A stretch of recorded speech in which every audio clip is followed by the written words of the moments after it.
Show de bola. Boa noite a todos. Boa noite. Boa noite para você que está em casa aí acompanhando a gente agora, essa turma aí de carreiras administrativas. Estamos nos preparando para eventuais concursos que venham surgir nessa nossa caminhada. Concursos esses estão vindo, né? Você ficar ligado aí nos concursos na área administrativa, nós temos concursos aí de agência, tem alguns concursos que estão começando a surgir, já tem um burburinho e é interessante para vocês que gostam dessa área administrativa já focarem nisso. Outra dica que eu dou, por mais que o projeto seja diferente, você tem um projeto aqui que é para carreira de tribunal, mas o TRE São Paulo.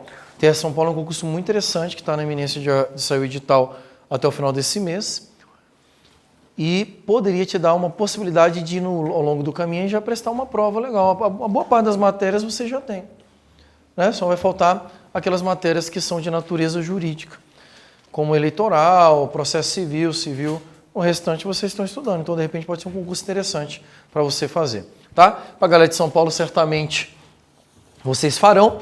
Aproveito até para convidar vocês para a inauguração da nossa unidade lá em São Paulo.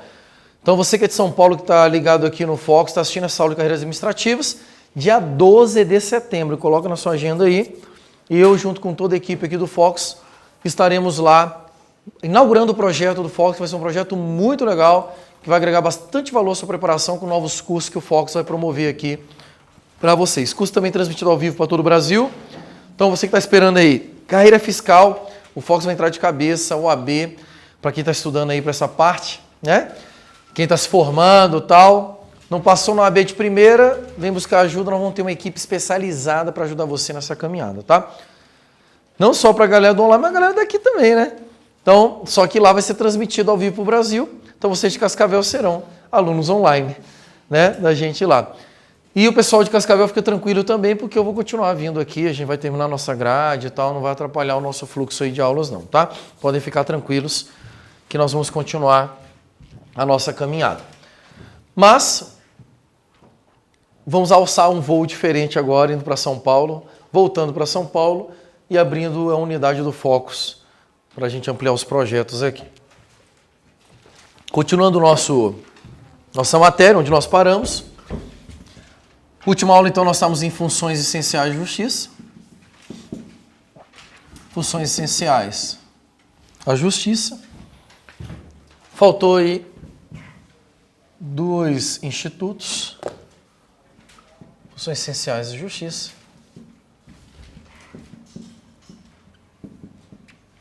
Faltaram aí 2 institutos.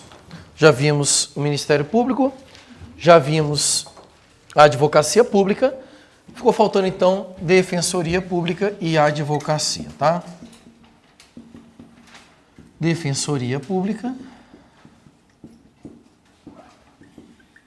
e Advocacia. Queridos, só relembrando a função, lembre quando nós quando nós diferenciamos as funções da Advocacia Pública, da Defensoria Pública, nós dissemos na aula passada que cada uma dessas funções fazia um papel de defensor, né? Então, o Ministério Público era defensor da sociedade, a Advocacia Pública é defensor do poder público, né, do Estado, a Defensoria Pública defende quem? Os hipossuficientes, os pobres, são aqueles que não têm condições financeiras de se auto-organizarem, de patrocinarem a sua própria advocacia. Então, a Constituição, para consolidar o dispositivo do artigo 5º, que é assistência jurídica gratuita, ela criou a Defensoria Pública, que é a instituição do Estado que vai ser responsável pela proteção do direito dos hipossuficientes. Para a gente dar uma olhada aqui, entender um pouco dessas atribuições, vamos ler o artigo constitucional que nos apresenta a Defensoria Pública. Deixa eu só abrir minha Constituição aqui. Vamos lá. Artigo... Cadê, filhote? Vamos lá. Não, só para. Isso. Só um momento. Vamos lá. Artigo 129, tal, 136. Beleza. Então, estamos aqui. Advocacia Pública está aqui. Então, Defensoria Pública, artigo 134, nós temos aqui o seguinte dispositivo.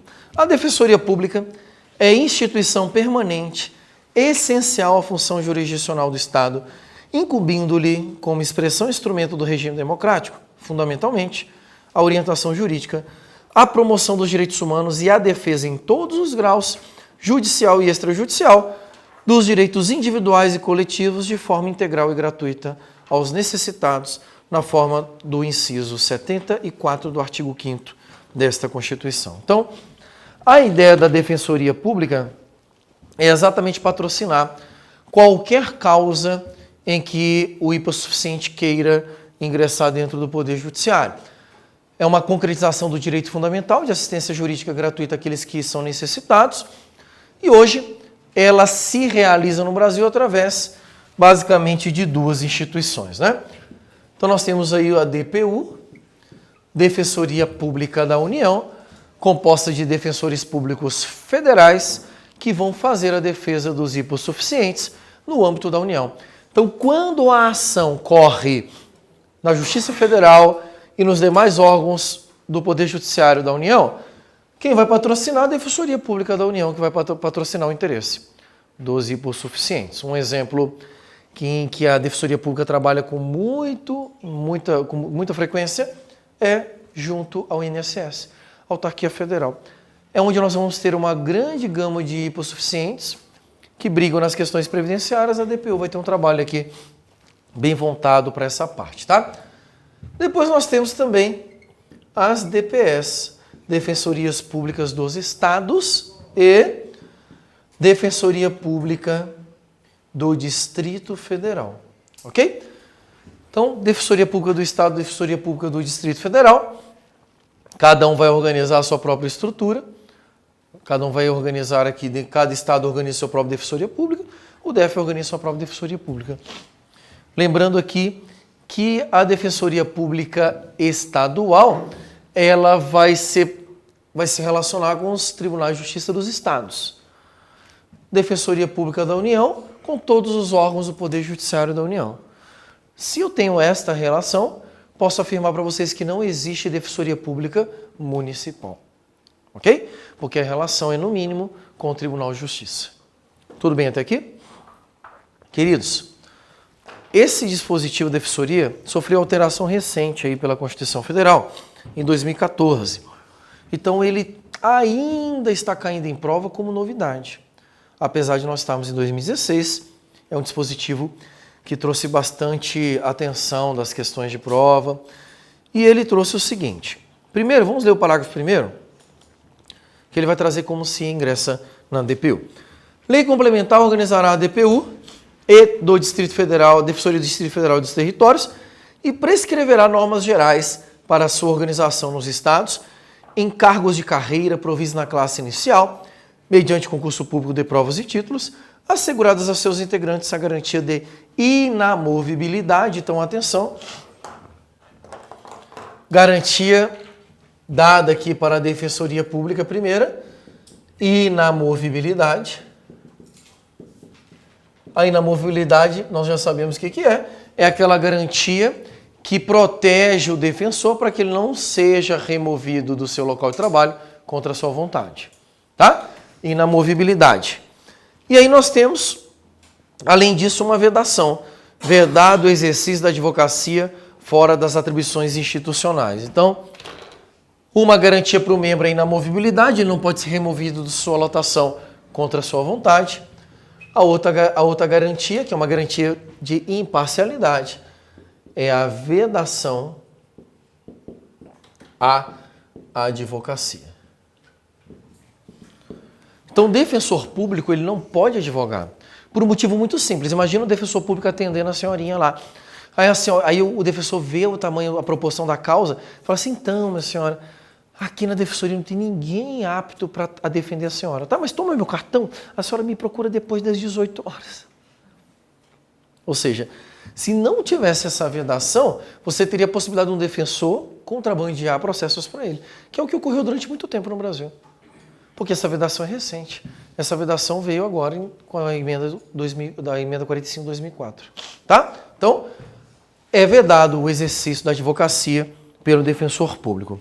O parágrafo 2º, ele também traz uma questão super importante acerca da defensoria, que é acerca da sua autonomia. Ele diz assim: as defensorias públicas estaduais são asseguradas a autonomia funcional e administrativa e a iniciativa de sua proposta orçamentária, dentro dos limites estabelecidos na Lei de Diretrizes Orçamentárias e subordinação disposto no artigo 99, parágrafo 2º. Então, em 2004, o que a Constituição fez? Trouxe autonomia para as defensorias públicas estaduais, ok? Então, autonomia para a Defensoria Pública Estadual. Significa dizer, então, que desde 2004, a Defensoria Pública Estadual pode propor a sua própria lei, o seu próprio orçamento, projeto de lei, tem autonomia própria, administrativa, financeira. Desde 2004, a Defensoria Pública Estadual não está mais subordinada ao poder. Só que a DPU estava subordinada ao Executivo. Aí o que aconteceu? 2013, o parágrafo 3º foi inserido. Aplica-se o disposto no parágrafo 2º das Defensorias Públicas da União e do DF. Eu confesso para você que eu não consegui entender qual que é a ideia do legislador que colocar um parágrafo seguinte dizendo para aplicar o parágrafo anterior, né? Por que eles não colocaram lá já tudo junto? Não dá para entender essas coisas, mas fizeram isso.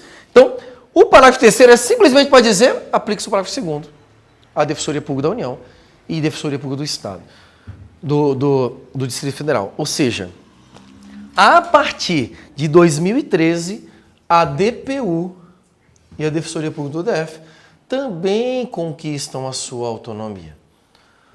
Pergunta de prova: a Defensoria Pública da União está subordinada a qual poder? Executivo, Legislativo ou Judiciário? Nenhum dos três poderes, porque a partir de agora a DPU tem a sua própria autonomia. E essa autonomia, guardem, permite a DPU, inclusive, propor projeto de lei orçamentário. Propor projeto de lei para organizar a sua própria estrutura. E organizar o seu próprio orçamento. Tamanha essa autonomia. Tudo bem? Aí, recentemente, em 2014, incluiu-se o parágrafo 4º. São princípios institucionais da Defensoria Pública a unidade, indivisibilidade e independência funcional, aplicando-se também no que couber o disposto no artigo 93 e no inciso 2 do artigo 96 desta Constituição Federal. Então, o que nós temos aqui? Além destas garantias, a Constituição também trouxe aqui princípios institucionais. Princípios institucionais. Que são os mesmos princípios que regem o Ministério Público. Lembram dele? Então nós temos o princípio da unidade, princípio da indivisibilidade, princípio da indivisibilidade e o princípio da independência funcional. Independência funcional. Princípio da unidade, indivisibilidade e independência funcional. Esses três princípios, eles foram importados aqui do Ministério Público exatamente para dar para um membro da Defensoria Pública condições de estar em juízo em pé de igualdade. Então, são princípios super importantes. Então, vamos lá. O que é o princípio da unidade? Este princípio diz que a Defensoria Pública é uma instituição só, comandada por um defensor público geral. Quando eu falo que ela é uma instituição só, estou falando de uma instituição só, resguardados aqui as suas diferenças. Então, por exemplo, Defensoria Pública do Estado, uma instituição só, comandada por um defensor público do Estado. Defensoria Pública da União, uma instituição só, comandada pelo defensor público geral. Entenderam a ideia aqui? Então, dentro dessas instituições é possível verificar esta unidade. Ok? Segundo princípio da indivisibilidade. Esse princípio diz que a Defensoria Pública ela não se divide em vários órgãos. Ela é um órgão só que se manifesta através dos seus defensores. Então, quando um defensor está atuando num processo, na verdade não é o defensor fulano que está naquele processo. Quem está naquele processo é a própria defensoria, representada por ele. Então, este princípio permite que haja substituição dentro de um processo entre os defensores sem nenhum prejuízo para a defesa. Entenderam a ideia? Então, o defensor público está vindo para uma audiência e por algum motivo ele acaba não chegando, seja por um acidente, seja por algum problema. O princípio da indivisibilidade permite, então, que ele ligue para o colega e fala assim, cara, eu vou me atrasar, vai lá na audiência para mim. Aí o outro colega entra no processo e vai lá na audiência. Por quê? Porque, na verdade, o defensor João não é ele que está naquele processo. Quem está lá é a defensoria. Então, qualquer outro membro pode oficiar perante determinado processo. Entenderam o que o princípio da indivisibilidade faz? Tranquilo? O princípio da independência funcional. Ele pode ser enxergado sob uma dupla perspectiva. Independência funcional sob a perspectiva da instituição, você pode lembrar que a defensoria pública, então, ela não está subordinada a nenhum dos três poderes. É um princípio que só confirma a autonomia que a defensoria tem. Ok?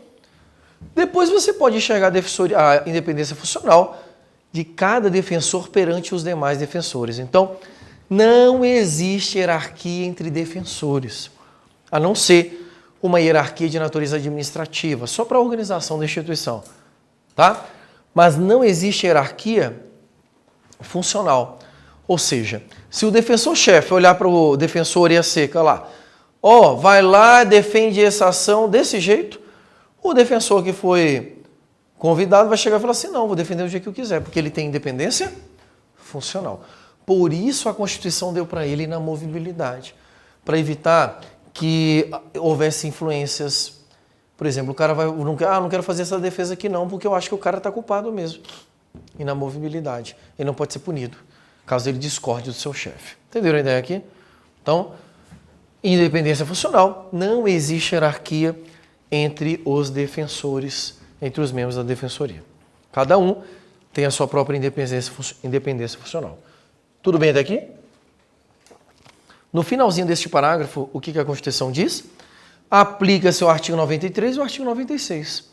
O 93 são várias regras aplicáveis ao Poder Judiciário, que inclusive eu falei para vocês lerem esse artigo, porque ele é um artigo que sempre aparece em prova.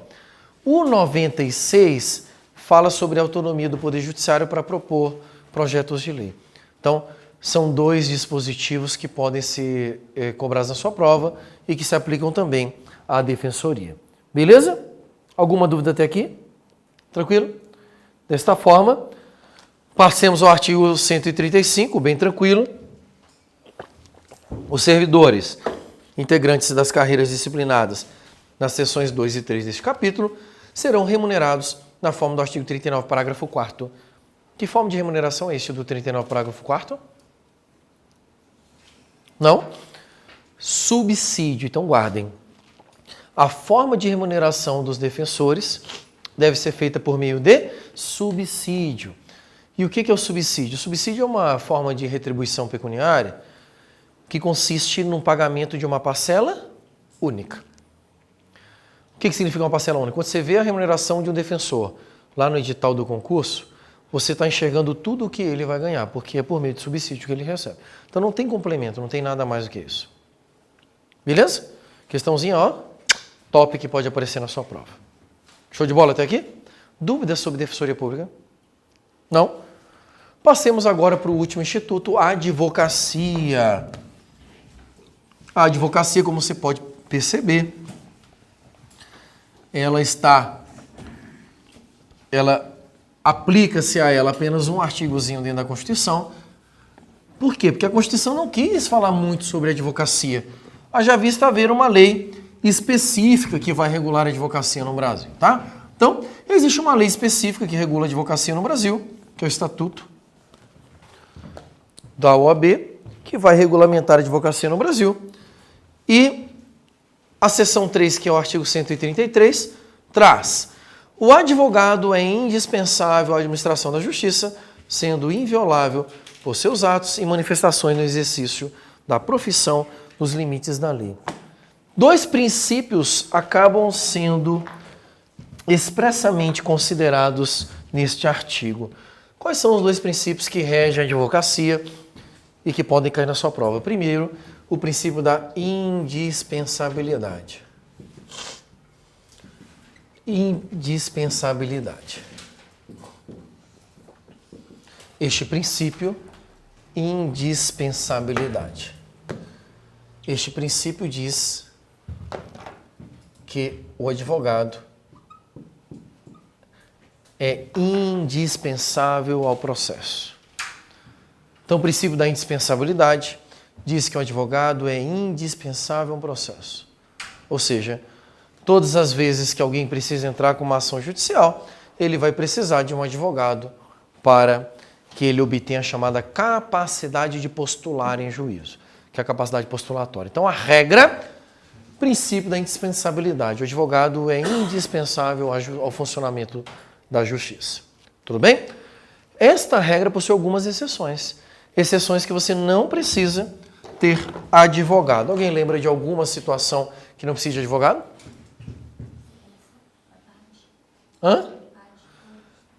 Procedimento administrativo disciplinar. Procedimento administrativo disciplinar, o PAD, é um procedimento administrativo que não precisa de advogado. Se você quiser ter, você pode ter. Mas se não tiver advogado, o que o STF diz na súmula vinculante? Que a ausência de defesa técnica no PAD não provoca sua nulidade. Ok? Então, é opcional. Se você quiser ser defendido por um advogado, pode, mas não é requisito sob pena de nulidade, tá? Segunda situação que você pode lembrar que não é preciso ter um advogado. O que vocês lembram mais? Não. Habeas corpus eu preciso de advogado? Nossa, habeas corpus. Então, habeas corpus também é um processo que eu não preciso de advogado. Habeas corpus, para impetrar um habeas corpus, qualquer pessoa pode impetrar um habeas corpus. Beleza? Mas se eu quiser contratar um advogado, eu posso contratar, eu não preciso. Alguém lembra de mais alguma coisa? Não? Juizado especial. Juizado especial. Desde que não haja recurso à primeira petição inicial, não precisa de advogado. Logo que você vai protocolar o pedido inicial lá, você chega lá no juizado especial e fala assim, olha, quero reclamar aqui que não foi paga a minha dívida. Se ela é de pequeno valor, não precisa de advogado. Se recorrer, aí precisa de advogado. Tudo bem? Tranquilo aqui? Outra situação que a gente não precisa de advogado. Inquérito policial. Inquérito policial não precisa de advogado. Aqui nós temos um detalhe que eu preciso abrir para vocês que é super importante. E que está intimamente atrelado ao segundo princípio. O segundo princípio é o princípio da inviolabilidade. Inviolabilidade. Inviolabilidade. O que esse segundo princípio diz? Que o advogado é inviolável quando ele está no exercício das suas funções, e aí o Estatuto da OAB vai trazer uma porrada de garantia que o advogado tem para executar bem a sua função. Como, por exemplo, ter o direito de ter acesso a um processo ou mesmo aos autos de um inquérito de investigação. Tá? No que tange a esta garantia que o advogado tem de ter acesso ao inquérito policial, o Estatuto da OAB foi alterado em 2016, no começo do ano, dando para o advogado uma série de outras prerrogativas dentro disso. Por isso que eu trouxe esse tema já junto com o inquérito. Então, atenção. Advogado tem acesso aos elementos de prova produzidos no inquérito, sim ou não? Sim. O que são elementos de prova produzidos no inquérito? Tudo aquilo que eles já produziram em termos de investigação e desde que esses elementos de prova estejam documentados. Então, atenção. O que o advogado vai ter acesso no inquérito? Todo elemento de prova que já está documentado. Então, se porventura a polícia ainda está realizando a interceptação telefônica, o advogado não tem acesso a essa interceptação telefônica. Agora, finalizou a interceptação telefônica e o delegado colocou essa interceptação dentro dos autos, aí o advogado tem acesso. Entenderam aqui? Segunda novidade. Esta aqui é top power. O inquérito, ela é uma parte do procedimento que tem como natureza ser dispensável. Ou seja, o inquérito ele não é necessário para que haja um processo penal. Tudo bem? Pode haver o inquérito ou não pode haver o inquérito. Se não houver o inquérito, o processo penal pode existir sem que haja o inquérito. Ficou claro isso aqui? Tá. A questão é, com base nessa percepção, o papel do contraditório e ampla defesa dentro do inquérito sempre foi relativizado. Então, não é necessário haver contraditório e ampla defesa no inquérito. Beleza? Não existe contraditório e ampla defesa no inquérito. Ou seja, não é necessário haver contraditório e ampla defesa no inquérito. Entretanto, qual que foi a grande novidade que surgiu este ano no Estatuto da OAB e que vai certamente sacudir as questões de prova? Se porventura, na hora que iniciar o inquérito, o acusado chegar lá e falar assim, olha, eu só falo na presença do meu advogado, e solicitar a presença do advogado para que ele possa prestar o seu depoimento, o delegado tem que assegurar a assistência do advogado sob pena de nulidade absoluta daquela fase de investigação. Então, atenção, se o investigado solicitar a presença do advogado no inquérito, o delegado tem que facultar a assistência do advogado, sob pena de nulidade absoluta. Então, apesar do inquérito não ter como condição a presença do advogado, ela ser facultativa, porque esse aqui é um direito do advogado, se o advogado falar, eu quero participar, se a parte falar, eu quero meu advogado, o delegado tem que facultar. Se não facultar, nulidade absoluta daquela prova produzida ali. Entenderam até aqui? Essa é uma grande novidade que nós temos, que está atrelada à inviolabilidade e que já era sumulado pelo Supremo Tribunal Federal. Então nós tínhamos a súmula vinculante, garantindo o acesso do advogado aos elementos de prova já documentados no inquérito, e agora esta mesma prerrogativa vem escrita expressamente no Estatuto da OAB. Pode falar. Putz, agora você me pegou, salvo engano, 25. Mas eu vejo...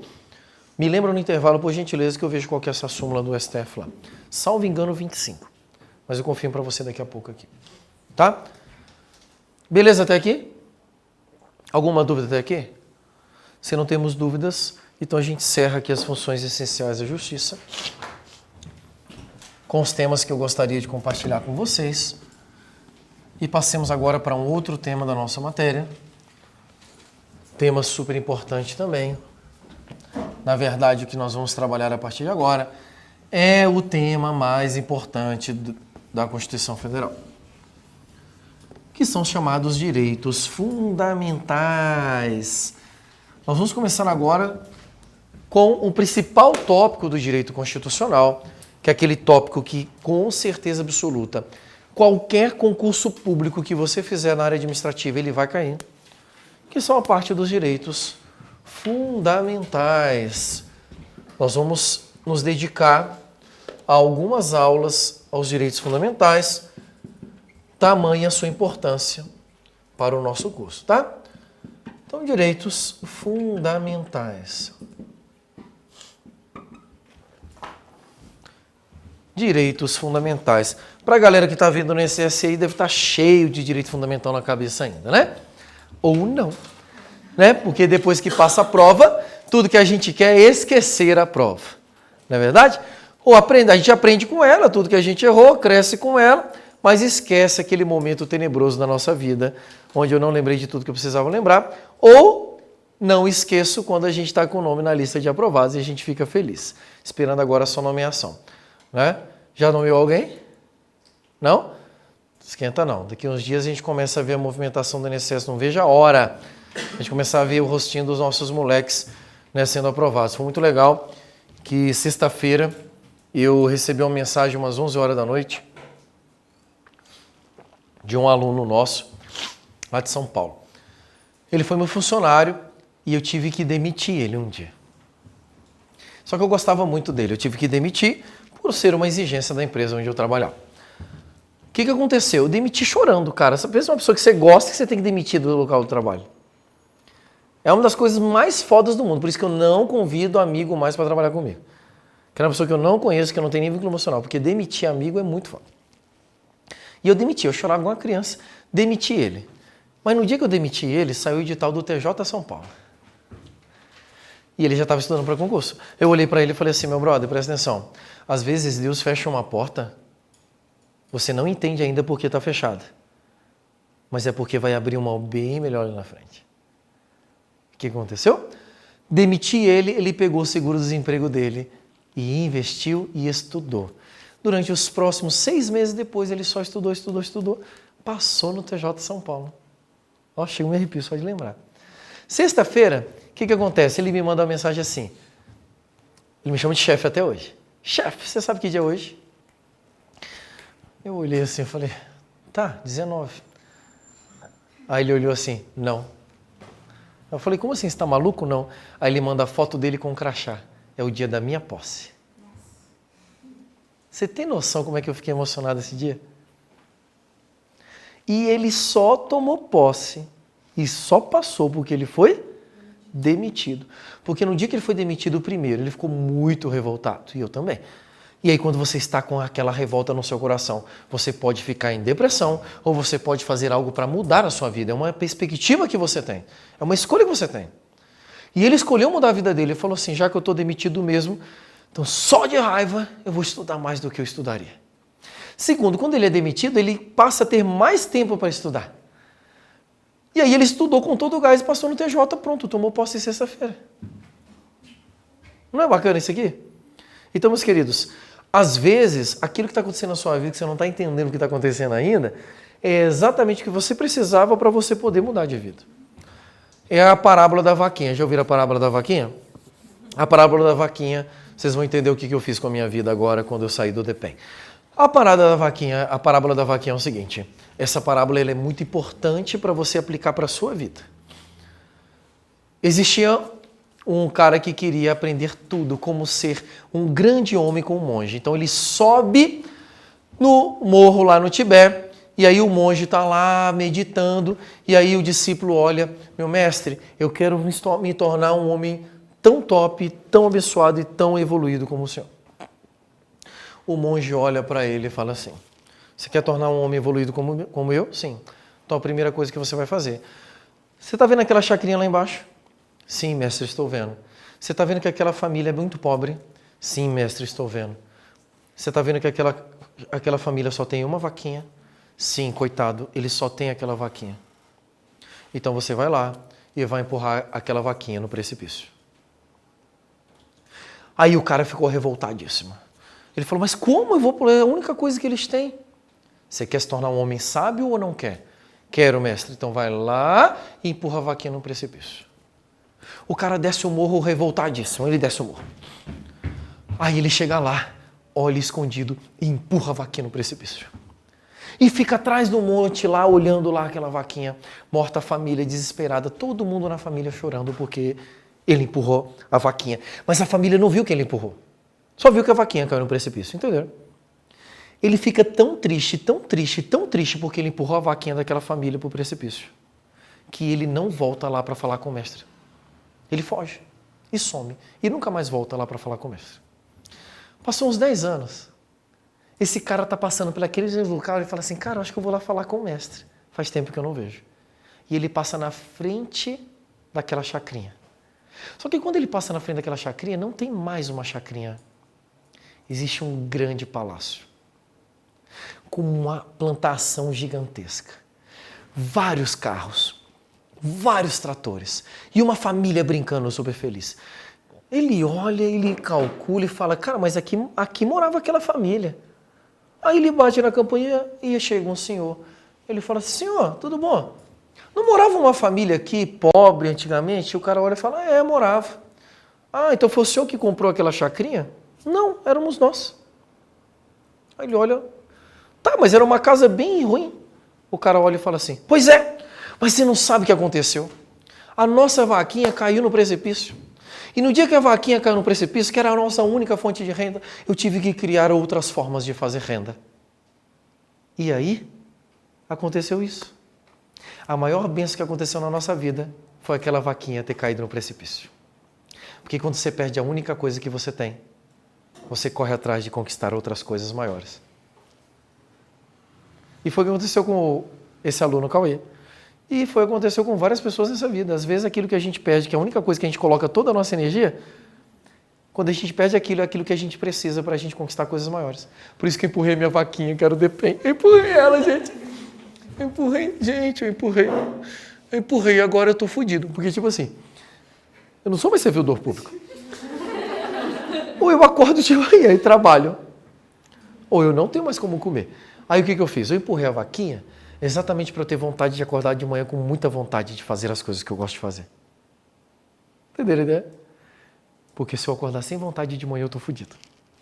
Eu não vou ter como comer. Mas como todo dia eu tenho vontade, agora eu tenho mais vontade ainda, porque eu preciso. Entenderam? Eu criei uma situação de necessidade.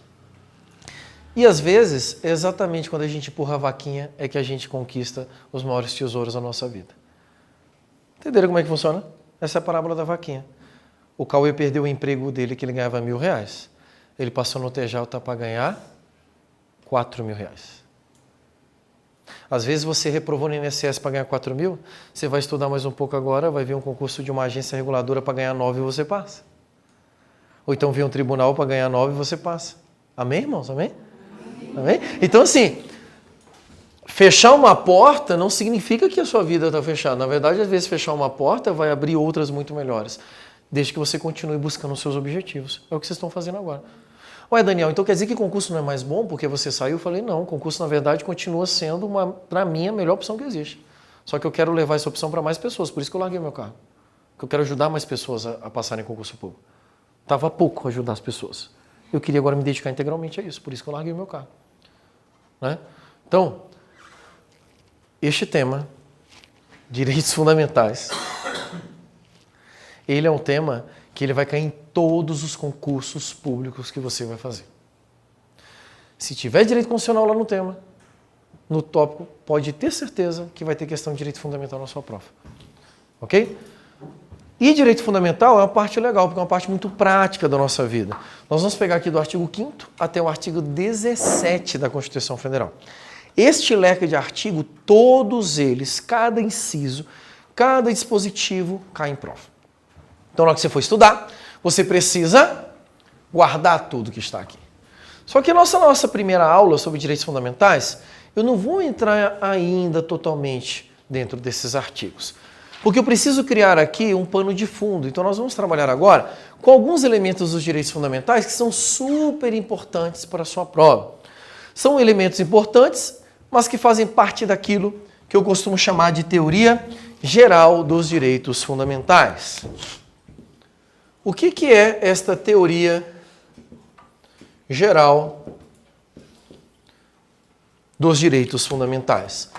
A teoria geral dos direitos fundamentais são regras gerais, são regras introdutórias que serão aplicáveis aos direitos fundamentais. Nós vamos trabalhar com essas regras agora, que é para você entender os direitos fundamentais na sua origem. E que, geralmente, bancas como a FCC, como a ESAF, bancas como o CESP, adoram trazer questões sobre a teoria geral. Eu, particularmente, considero essa primeira aula que vocês terão agora como a aula mais importante dos direitos fundamentais. Porque é em cima do que nós vamos ver aqui que você vai conseguir entender todos os outros direitos que nós trabalharemos ao longo das nossas próximas aulas, tá? Então, começando a teoria geral, primeiro tópico super importante de regra geral dos direitos fundamentais está atrelado ao conceito dos direitos fundamentais. O que são os direitos fundamentais? Os direitos fundamentais são um conjunto de direitos e prerrogativas, um conjunto de garantias necessárias para que o indivíduo viva feliz, viva bem em uma sociedade. Então, chamamos de direitos fundamentais esses requisitos mínimos, essas garantias mínimas que o indivíduo precisa ter para que ele possa viver bem em uma sociedade.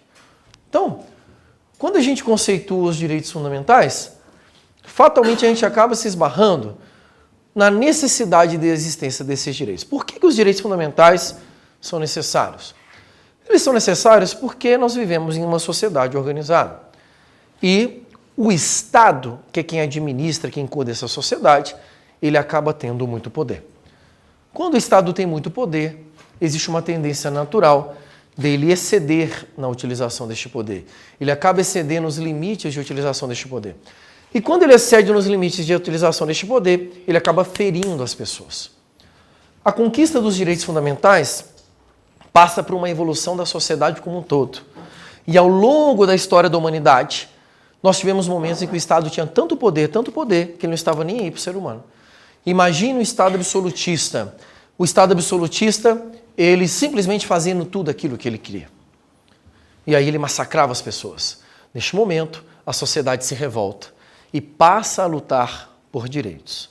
Então, guardem, qual que é o principal objetivo dos direitos fundamentais? Limitar o poder estatal. Então, a limitação do poder do Estado faz parte desta conceituação, porque está intimamente atrelado a este objetivo dos direitos fundamentais. Então, o principal objetivo, se cair na tua prova, o principal objetivo dos direitos fundamentais, limitar o poder do Estado. Mas hoje, como nós já temos o Estado com poder limitado, os direitos fundamentais não são utilizados apenas para isso. Eles também limitam as relações entre os particulares. Então, nós temos vários direitos fundamentais que eles se adequam perfeitamente às nossas relações privadas. Então, os direitos fundamentais na concepção moderna, ele serve tanto para limitar o poder do Estado, quanto para limitar as relações privadas. Tudo bem? Tudo isso aqui que eu trouxe faz parte deste conjunto, deste conceito, daquilo que nós chamamos de direitos fundamentais. Quando a gente fala de direitos fundamentais, naturalmente, a gente acaba esbarrando no outro conceito. Né? Podem entrar, sejam bem-vindos. A gente acaba esbarrando no outro conceito aqui, super importante para a prova, que é o conceito de direitos humanos.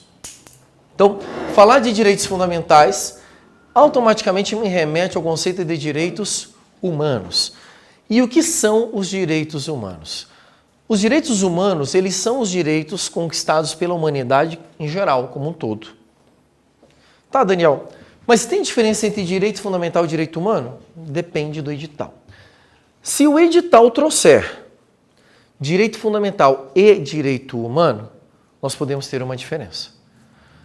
Se o edital não trouxer direito fundamental e direito humano, como duas matérias distintas, então em prova eles podem utilizar direitos fundamentais como sendo direitos humanos. Então é comum no CESP, às vezes, eles tratarem direitos fundamentais e direitos humanos da mesma forma. Entenderam isso aqui? Tá? Então é comum, por exemplo, você pegar uma questão do CESP de direitos fundamentais e ele falar assim, segundo os direitos humanos. Por quê? Porque basicamente não tem uma diferença. Mas se o edital trouxer as duas disciplinas, então nós podemos ter uma diferença. E o que são os direitos humanos? Os direitos humanos, eles são a perspectiva geral, conquistados por toda a sociedade. Logo, os direitos fundamentais são os direitos humanos adequados e internalizados à nossa realidade social. Então, exemplo. É possível que num país árabe, obrigar a mulher a usar o véu esteja de acordo com o conceito de direitos humanos dele. Tanto que tivemos agora uma situação linda aqui no Brasil, durante a Olimpíada, de uma mulher árabe jogando vôlei com um véu. Lembram dessa cena? Né? Aquela mulher, ela é obrigada a usar o véu por conta da sua religião, mas ela considera que aquilo preserva os direitos humanos dela. Já no Brasil, não dá para obrigar a mulher a usar o véu. Male, ela usa roupa, quanto mais o véu. Então, você teria o quê? Uma adequação dos direitos humanos à realidade brasileira. No Brasil, o conceito de direitos humanos, ele leva em consideração todas as peculiaridades e características da nossa sociedade. Por isso eu posso sintetizar da seguinte forma. Direitos fundamentais são direitos humanos internalizados, adaptados à cultura daquele determinado Estado. Ficou claro isso aqui para vocês? Tranquilo? Considerando isso, o que a Constituição Federal considera, como que ela apresenta os direitos fundamentais? Ou seja, qual é a classificação adotada pela Constituição? Classificação daquilo que nós chamamos de direitos fundamentais. Então, a Constituição Federal classificou os direitos fundamentais em 5 espécies. 5 espécies. Quais são as espécies de direitos fundamentais? Nós temos os direitos individuais e coletivos. Temos os direitos sociais, direitos de nacionalidade, direitos políticos e os partidos políticos. Então nós temos os direitos individuais e coletivos, direitos sociais, direitos de nacionalidade, direitos políticos e os partidos políticos. Este é o rol de direitos fundamentais. Eles se classificam nessas 5 espécies. Tudo bem até aqui? Uma pergunta que despenca em prova. O CESP é uma banca que adora essa questão. Qual que é a pergunta? Esta lista de direitos fundamentais, ela é uma lista taxativa ou exemplificativa, né? Questão super repetitiva em prova, rol taxativo e exemplificativo. Aí você pode pensar, mas Daniel, o que é um rol taxativo? Um rol taxativo, já explicamos em outros tópicos da matéria, é aquela lista fechada, né? Só tem aqueles direitos lá. O que é um rol exemplificativo? É quando o que está escrito ali são meros exemplos de direitos fundamentais. Então eu pergunto para vocês, o rol de direitos fundamentais é um rol taxativo ou exemplificativo? Rol letivo, né? Os caras sempre metem o gabiru lá, porque o professor não percebe. Rol, guardem, questão top de prova, rol exemplificativo. Então, todas as vezes que te perguntarem em prova se o rol de direitos fundamentais ele é um rol taxativo exemplificativo, você vai guardar. Ele é um rol exemplificativo. Quando eu digo que o rol é exemplificativo, eu quero dizer que esta lista contém exemplos de direitos fundamentais. Não tem todos. Eles têm apenas exemplos de direitos fundamentais. Significa dizer que é possível que existam outros direitos fundamentais além dos previstos dentro da Constituição Federal. Onde está previsto essa característica de ser exemplificativo? Gostaria que vocês anotassem artigo 5º da Constituição Federal, parágrafo 2º da Constituição. O artigo 5º, parágrafo 2º, ele que traz essa característica de que os direitos fundamentais são rol exemplificativo. A doutrina diz que este parágrafo ele abre as portas da Constituição para a existência de novos direitos fundamentais. Ok? Então, exemplificativo, parágrafo 2º do artigo 5º. Em 2004, a Constituição ela foi alterada e ela trouxe uma nova regra complementando este parágrafo 2º. E esta nova regra dizia o quê? Que é possível, inclusive, que os direitos fundamentais sejam inseridos através de tratados internacionais.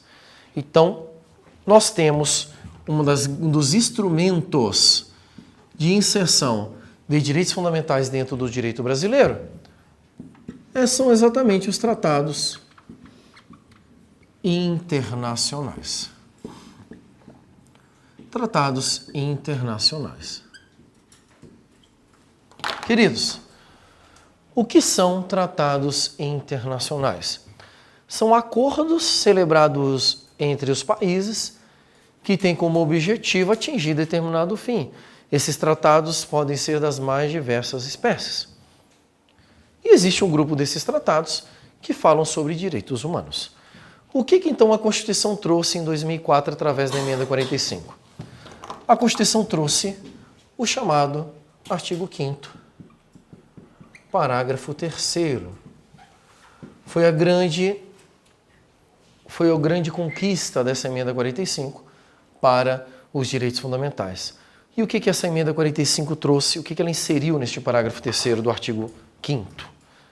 Ele inseriu a possibilidade de um tratado internacional assinado pelo Brasil trazer novos direitos fundamentais. Então, guardem.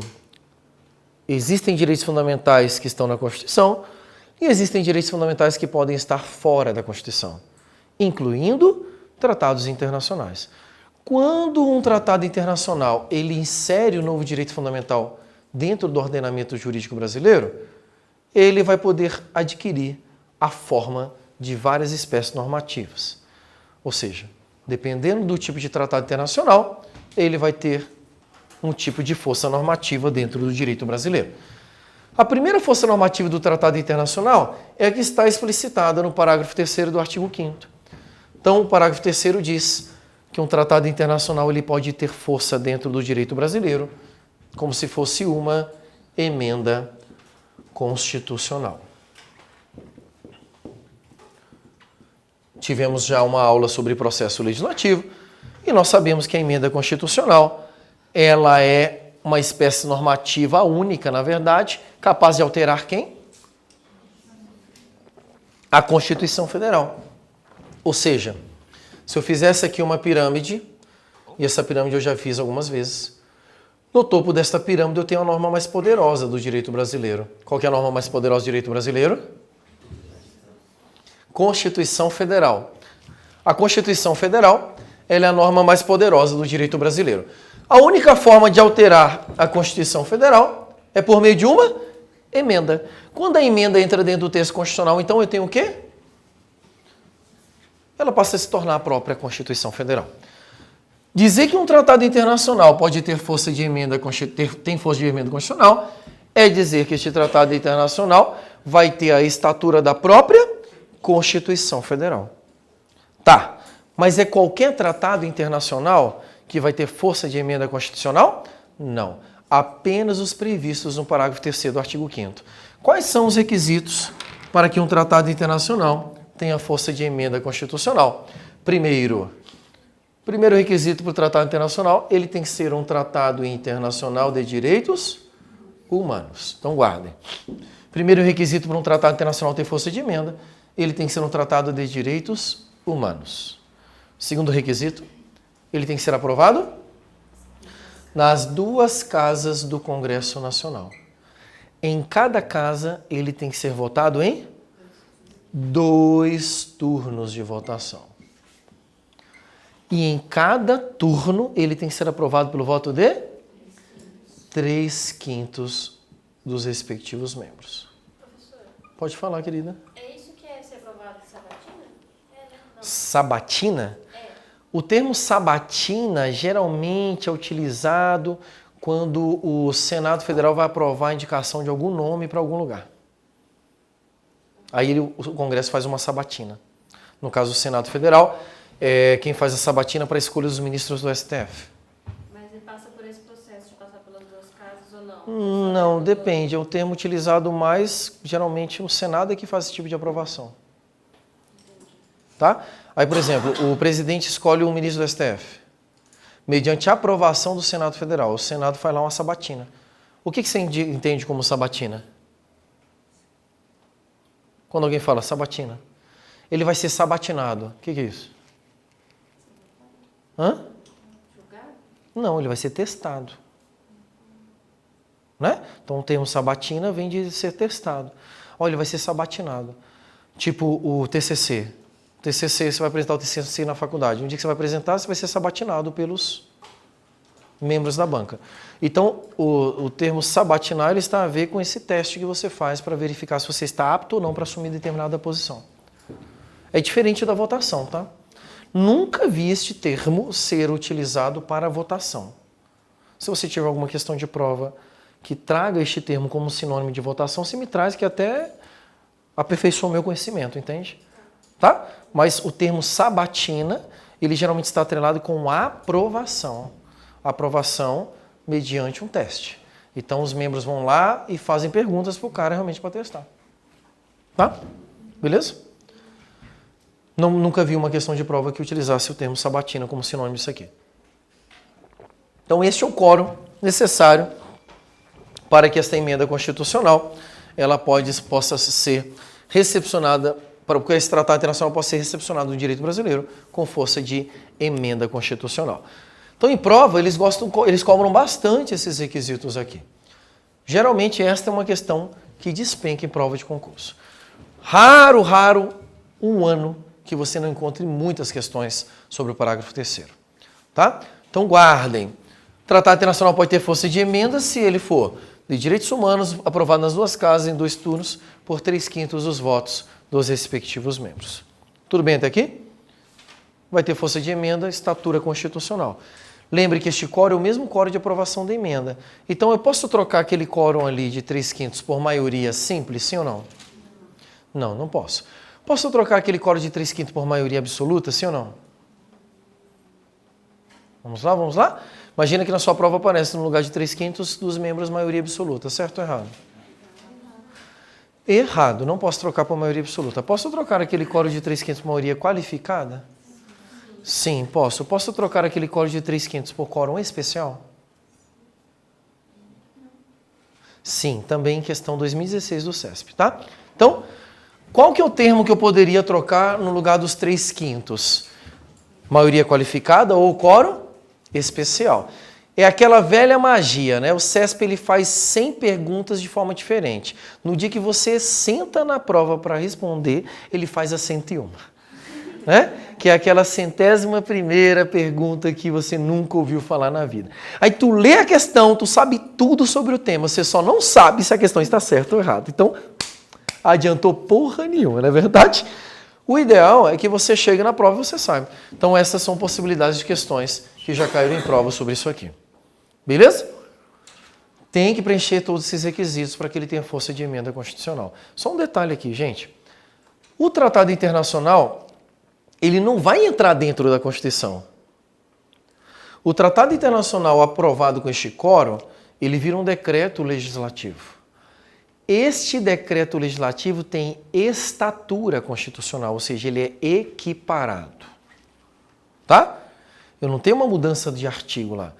Eu apenas tenho uma equiparação deste tratado internacional e ele vai ter força de Constituição. Ficou claro até aqui? Beleza? Segundo dispositivo que pode aparecer na sua prova, ele pode dizer que um tratado internacional ele pode ter força de norma supralegal. Então, atenção.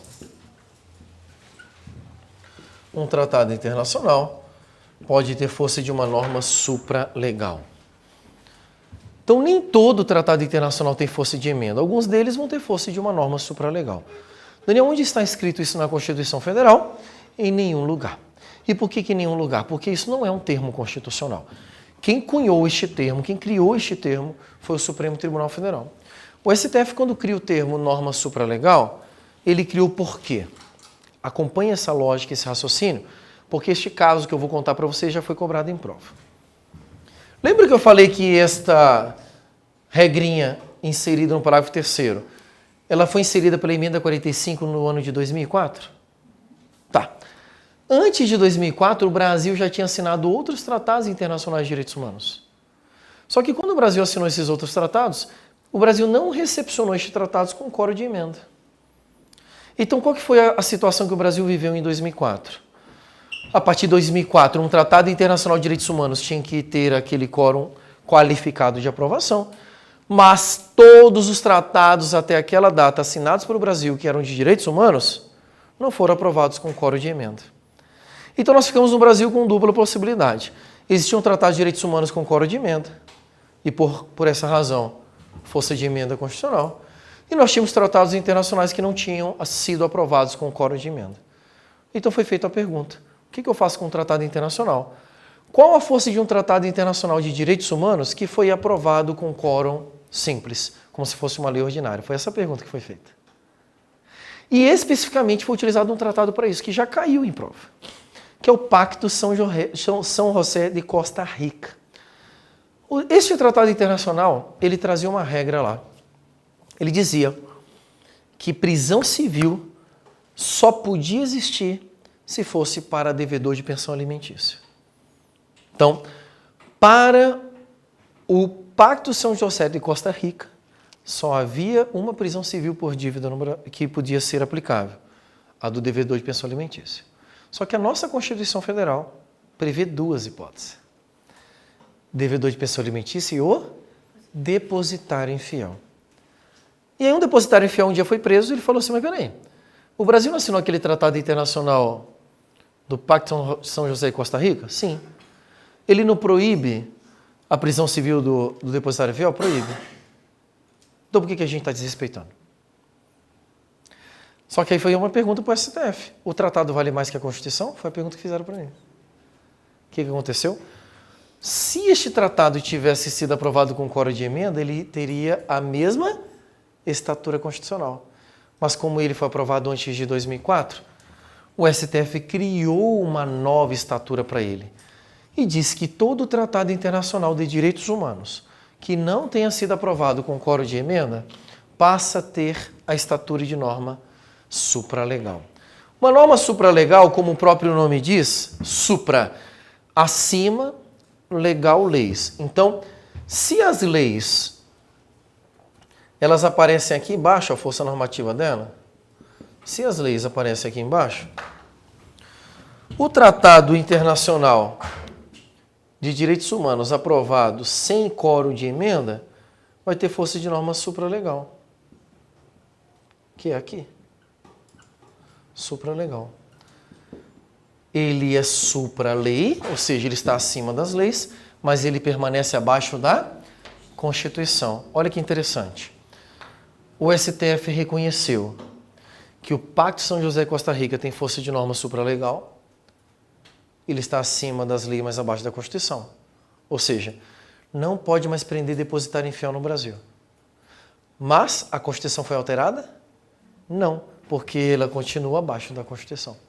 Então, se cai na tua prova assim, segundo a Constituição, o depositário infiel pode ser preso, você vai responder sim ou não? Sim, está escrito na Constituição. Mas se cair na tua prova, segundo o STF, o depositário infiel pode ser preso, você vai dizer?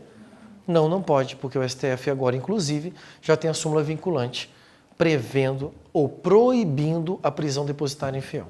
Eu vejo também o número da súmula vinculante daqui a pouco. Tá? Beleza até aqui?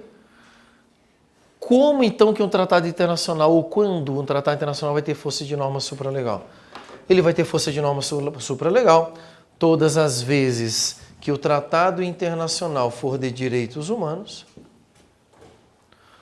mas a sua aprovação não tenha sido com quórum qualificado. Então ele é aprovado sem quórum especial. Aprovado sem quórum especial. Tratado internacional de direitos humanos aprovado sem o quórum especial, que é o quórum de emenda, a estatura dele é de norma supralegal no direito brasileiro. Tudo bem até aqui? O tratado que nós temos nessa estatura, declarado pelo Supremo, é o Pacto de São José e Costa Rica. Com base nele, é que o depositário infiel não pode ser mais preso no Brasil. Beleza até aqui? Terceira hipótese, ou terceira força de um tratado internacional no Brasil. Então, qual que é a terceira possibilidade de um tratado ser incorporado no direito brasileiro? Este tratado pode ser incorporado no direito brasileiro com força de uma lei ordinária. Então, o tratado internacional, ele pode ter força de uma lei ordinária. O que significa dizer que um tratado internacional tem força de lei ordinária? Significa dizer que aquele tratado não é um tratado de direitos humanos, porque direitos humanos ou ele tem força de emenda ou força de norma supralegal. Então, um tratado terá força de lei ordinária quando ele se referir a outros temas. Então, imaginemos um tratado internacional de transporte, um tratado internacional comercial, não tem nada a ver com direitos humanos. Então, a força normativa dele é de lei ordinária. Então, o tratado internacional vai ter força de lei ordinária quando for outro tratado. Por isso que eu coloco aqui, demais tratados. Em suma, meus queridos, na sua prova, quando cair questão de prova falando sobre tratado internacional, ele só pode ter essas três forças normativas. Ou o tratado tem força de emenda constitucional, e para isso ele tem que ser aprovado com quórum qualificado. Tem que ser direitos humanos, aprovado nas duas casas, 2 turnos, 3/5 dos membros. Ou o tratado internacional vai ter força de norma supralegal, se ele é de direitos humanos e aprovado sem o quórum especial.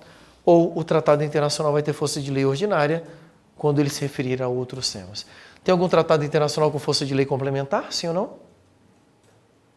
Não, eu falei aqui? Não, se eu não falei, não invente, por favor. Se você não inventar, você já está muito bem. Você já sabe que uma pegadinha de prova é dizer que o tratado tem força de lei complementar. Então, cuidado com essa pegadinha, com a pegadinha clássica aí de concurso público. Alguma dúvida até aqui? Não temos dúvidas? Se não temos dúvidas, passamos a ter dívidas. Vocês têm dívidas com vocês mesmos. Ok? Bastante. Né? Bastante dívida. Vamos então? Avançando? Posso passar para outro tópico? Este tópico é um tópico carro-chefe em concurso público. Não perca este tema de vista, que é um tema que sempre aparece nas provas, tá? Avançamos então. Próximo tema que eu quero trabalhar com vocês. Próximo tema que eu quero trabalhar com vocês é um tema que retrata a evolução dos direitos fundamentais. Como que os direitos fundamentais foram conquistados pela humanidade? Então, eles passaram por um processo de evolução e de transformação. E ao longo dos anos, esses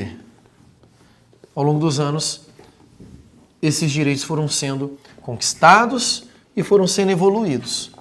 E a doutrina, na tentativa de explicar melhor este tema, acabou trazendo um instituto jurídico muito interessante, que é o que nós chamamos de gerações dos direitos fundamentais. Gerações ou dimensões dos direitos fundamentais. Gerações ou dimensões dos direitos fundamentais. O que este tema vai apresentar para nós e como ele geralmente cai em prova? O tema das gerações de direitos fundamentais, eles retratam como os direitos fundamentais foram conquistados ao longo do tempo. Então são fases. Em cada fase, um grupo de direitos eram conquistados. Tá? A doutrina clássica ela vai trabalhar com 3 fases.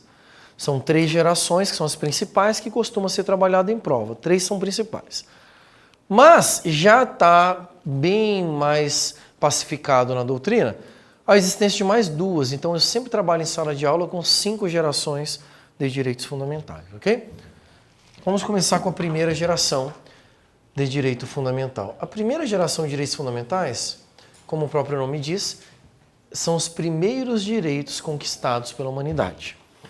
Então, imagina a humanidade por volta ali do século XV, XVI, absolutismo reinando na Europa, a galera lá oprimindo o povo, oprimindo. O que acontece com a sociedade? Ela começa a se rebelar, ela começa a se revoltar e ela quer se livrar daquilo lá. Então ela começa a lutar para preservar os seus direitos.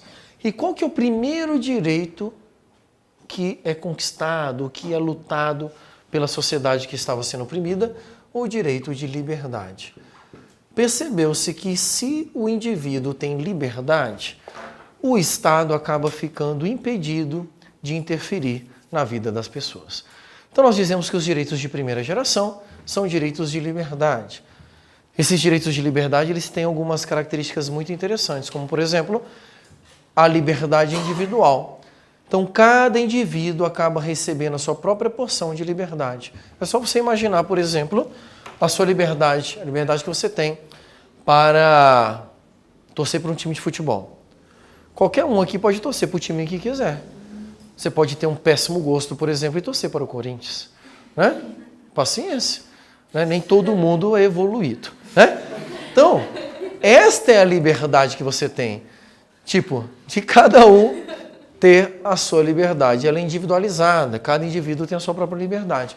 Por isso nós dizemos que os direitos de liberdade são direitos tipicamente individuais. Eles são individuais porque cada indivíduo será titulado à sua própria liberdade. Outra característica da primeira geração é que os direitos de liberdade, por serem individuais, eles acabam protegendo o indivíduo em relação ao Estado. Ou seja, se você tem liberdade, o Estado não consegue interferir na sua vida e obrigar você a fazer algumas coisas. Por isso nós dizemos que os direitos de primeira geração são direitos de defesa. ou são direitos de resistência. Parte da doutrina vai dizer que através dos direitos de primeira geração eu posso resistir ao arbítrio do Estado. Direitos de defesa e direitos de resistência. O Estado quer interferir na minha vida, mas ele não pode porque eu sou livre.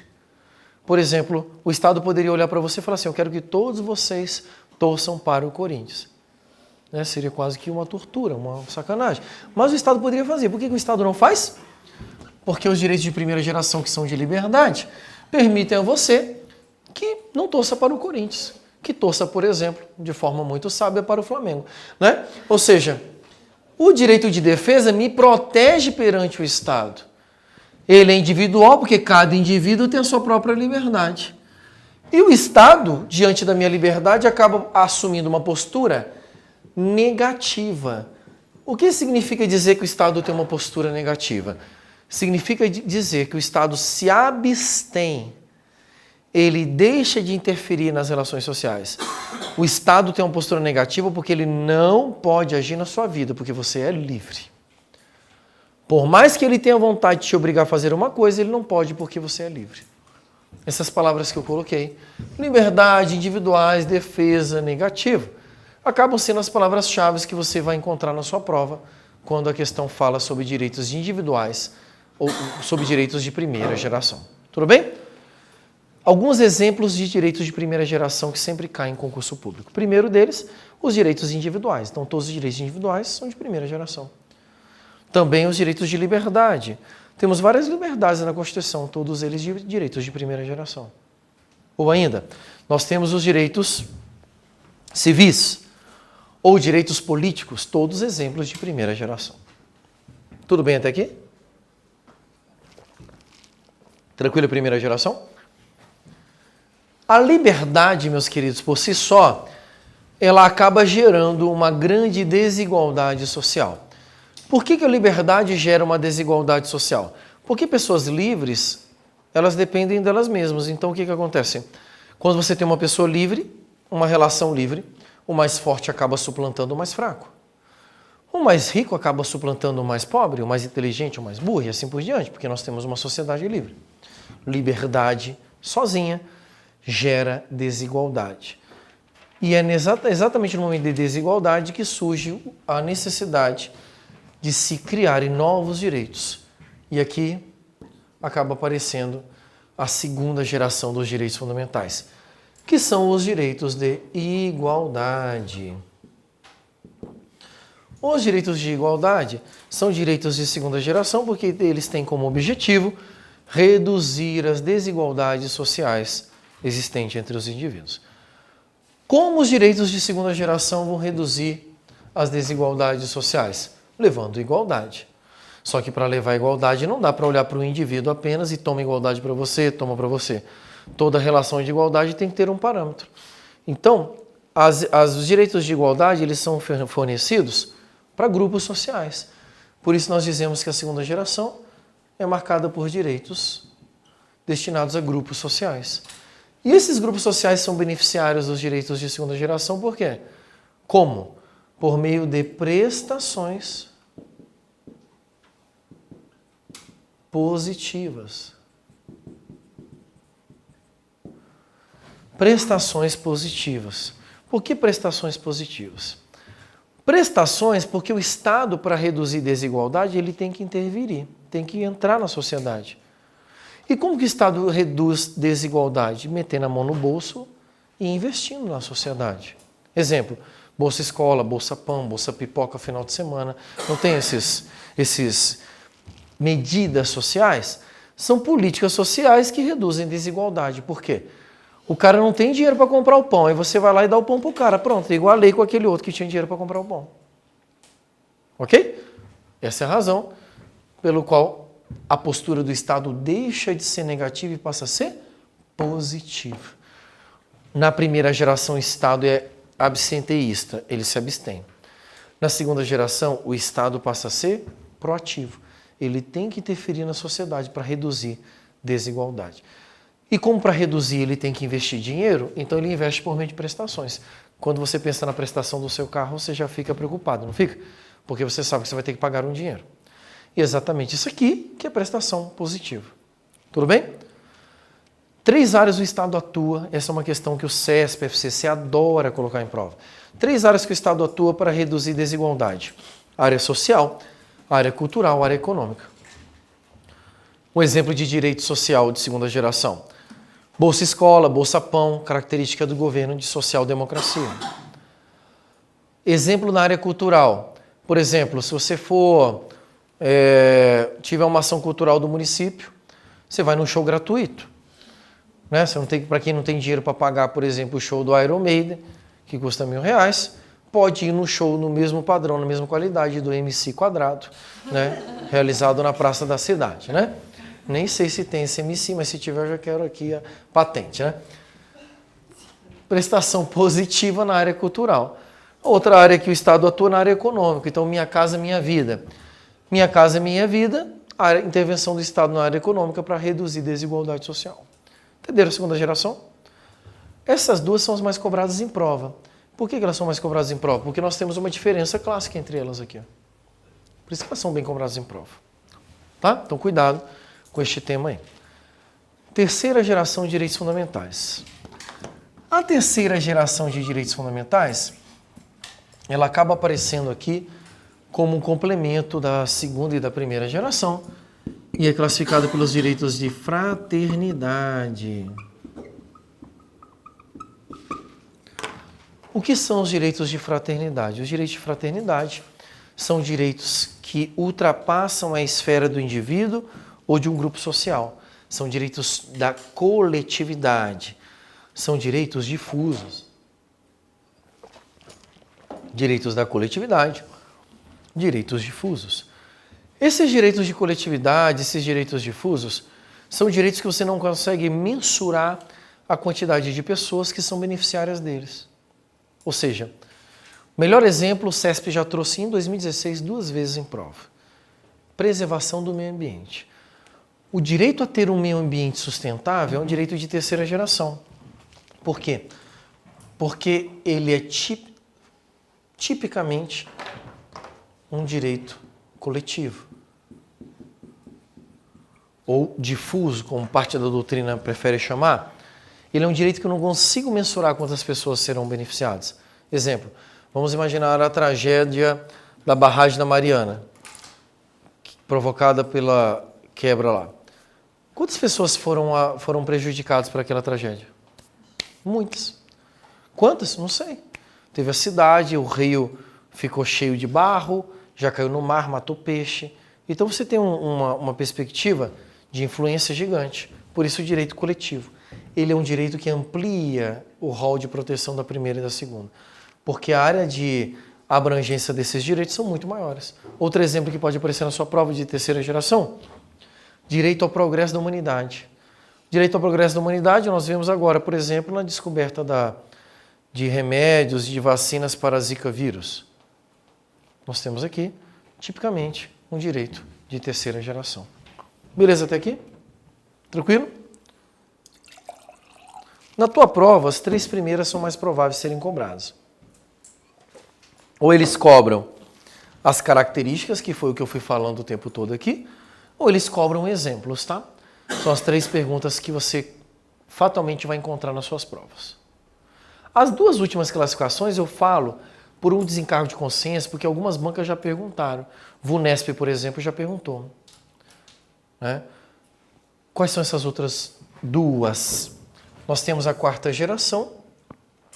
A 4ª geração é uma zona doutrinária. Cada escritor fala uma coisa. Mas, em síntese, ele revela uma globalização dos direitos fundamentais. Tá? Então, em suma, revela-se aqui uma globalização dos direitos fundamentais. Queridos, quando a gente fala em globalização dos direitos fundamentais, nós temos aqui uma dupla perspectiva para você enxergar para a tua prova. Primeiro, direitos oriundos da própria globalização mesmo. Por exemplo, o direito à democracia, pluralismo político, coisas que estão surgindo com este movimento de globalização e queda de fronteira entre os países. Né? Numa segunda perspectiva, os direitos mais modernos. Esse aqui eu acho que em algum momento vai começar a cair com mais insistência em prova. Direitos mais novos, mais modernos, que estão em construção agora. Exemplo, direito à preservação do patrimônio genético. Direito genético é um direito super novo. Ninguém sabe ainda que lei regula a clonagem no Brasil. Nenhum. Se eu quiser fazer um clone hoje lá, eu posso fazer? Entendeu? Um problema. Ou então, imagina, o clone é bom em matemática e eu sou bom em constitucional. Né? Dependendo da prova, da quantidade de questões, você vai lá e manda um ou outro. Você vê o problema que isso vai dar? É um puta problema. Depois nós temos aqui, por exemplo, direito à questão espacial, chamado direito espacial. Direito espacial é uma coisa super nova, está acontecendo agora no Brasil. Né? Direito espacial está acontecendo agora, super nova. 5 minutos, peraí. Direito espacial é uma coisa super nova que está acontecendo no mundo todo. Os Estados Unidos, por exemplo, aprovou uma lei agora dando o direito para uma empresa privada norte-americana que achar qualquer coisa no espaço, pegar para ela pesquisar. Olha que louco. Os Estados Unidos olhou e falou assim, não é de ninguém, então é meu. Entendeu que louco a parada? Informática. Imagina, olha a loucura que o mundo está vivendo agora com as redes sociais. O que aconteceu com o WhatsApp só nesse ano? Quantas vezes ele foi bloqueado pela justiça? Por quê? Porque não tem nada que regule dados da internet que estão protegidos dentro das redes sociais. Aí você tem um grande problema, porque você tem grupos terroristas, por exemplo, criando células terroristas utilizando o sigilo da rede social para se promover, ao mesmo tempo que você tem a essência de uma rede social. Por que as pessoas postam fotos na rede social? Porque ela sabe que só vai ver quem ela quer. Se você quebra esse sigilo, você quebra o sentido de ser da rede social. Entendeu a problemática que isso cria? Isso tudo vai gerar efeitos e todos eles são pertencentes à 4ª geração de direitos fundamentais, ok? Tranquilo aqui? Por fim, nós temos a 5ª geração. A 5ª geração de direitos fundamentais é composta literalmente pelo direito à paz. Tá? Então, 5ª geração, direito à paz. O direito à paz pertencia à 3ª, só que ele desce para a 5ª geração nessa classificação mais moderna. Por quê? Percebeu-se que a paz não podia ser só mais um direito de fraternidade. A paz, depois da queda das Torres Gêmeas, no 11 de setembro, ela passou a se tornar o direito mais almejado pelo ser humano. Então, por exemplo, os Estados Unidos, que era um país símbolo de liberdade, símbolo de igualdade, de fraternidade, ele é um país que simbolizava a conquista de direitos fundamentais de uma forma muito ampla. Não adiantou nada, porque veio os aviãozinhos, derrubou e matou milhares de pessoas. Por isso, direito à paz passa a ser o direito mais almejado pelo ser humano. Aí ele se desloca da 3ª para a 5ª. Mas pode cair na tua prova na 3ª ou na 5ª o direito à paz. Tá, Daniel, e o que eu faço? Se você vier uma questão de múltipla escolha, que vier, o direito à paz é um direito de 1ª, 2ª, 3ª, 4ª ou 5ª geração? Você marca qual? 5ª, ele te deu a opção de 5ª, marca 5ª. Se ele vier com uma opção lá dizendo que o direito à paz é 3ª, sugestão, analise as outras assertivas para ver se as outras assertivas têm alguma que está mais errada. Se tiver alguma mais errada, então essa aqui estaria certa. Ou se não tiver outra certa, essa aqui estaria certa. Então, tenta sentir qual que é o nível de abordagem que a banca está fazendo com você naquela questão, beleza? Para fechar gerações, existe uma substituição de uma geração sobre outra ou não? Não. A relação de uma geração sobre outra é uma relação de complementação. Então, antes eu tinha só esse, com a 2ª geração eu passo a ter este e esse, com a 3ª eu passo a ter este e este e este. A cada geração eu vou ampliando o meu rol de direitos fundamentais. Beleza? E isso só ocorre porque os direitos fundamentais têm uma característica super relevante. Os direitos fundamentais são históricos. Eles evoluem com o passar do tempo. Então, à medida que o tempo vai passando, esses direitos vão se evoluindo porque a sociedade vai tendo novas necessidades. Beleza até aqui? Tranquilo? Você deve ter percebido que até o prezado momento nós temos uma parte muito teórica dos direitos fundamentais. E ela é super importante. Tá? Mais para frente, até voltando agora depois do intervalo, que a gente vai sair para o intervalo agora, nós teremos já alguns pontos dentro do texto constitucional, mas a teoria, nesta aula, ela é bem densa e bem pesada. Fique firme aí que vai dar tudo certo, tá? Então, quem tiver dúvida, manda lá pro nosso chat. Depois do intervalo a gente resolve com vocês, beleza? Um abraço para todo o Brasil.